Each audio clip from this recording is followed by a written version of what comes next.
പിന്നെ നമ്മുടെ പൊന്നമ്മയുടെയും നാണപ്പിന്റെയും കല്യാണക്കാര്യം നമ്മൾ തമ്മിൽ ആലോചിച്ചെന്തായി? അവൻ സമ്മതിച്ചോ? Very good. എന്നാൽ നമുക്ക് ഉടനെ നടത്തിക്കളയാം. Okay okay. ആ നാണപ്പൻ ചെറുക്കന്റെ കൈ വല്ല കാശോ ചക്രം ഉണ്ടോ സാറേ?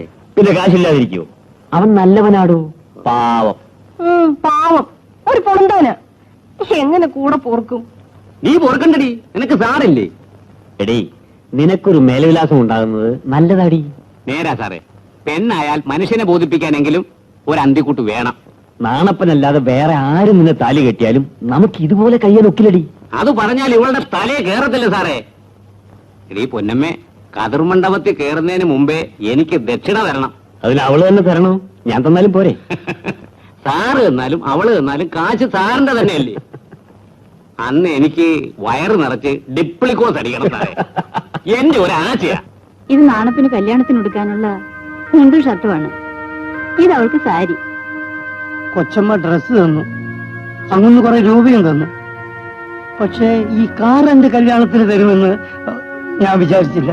ഞാൻ പറഞ്ഞിട്ടാ തന്നത്. ബില്ല് മാറി കിട്ടിയിരുന്നെങ്കിൽ കല്യാണമേ ഇവിടെ വെച്ച് നടത്തുമായിരുന്നു.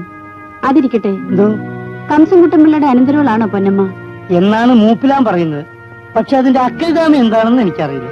ഇനി ചോദിച്ചറിയാമല്ലോ. ദാസാറിന്റെ പാചകമൊക്കെ അവളാണല്ലേ? അതെ, അതുകൊണ്ട് കല്യാണം കഴിഞ്ഞാൽ ഉടനെ വിളിച്ചുകൊണ്ടുവരാൻ പറ്റില്ല. എഞ്ചിനീയർ സാറിന്റെ അക്കൽദാമം മുടങ്ങി പോയില്ലേ? അത് ശരിയാ.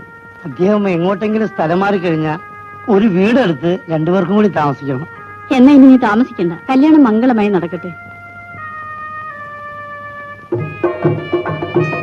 കല്യാണം കഴിഞ്ഞ് അമ്പലത്തിൽ നിന്ന് ഞങ്ങൾ നേരെ ഇങ്ങോട്ട് വരുള്ളൂ.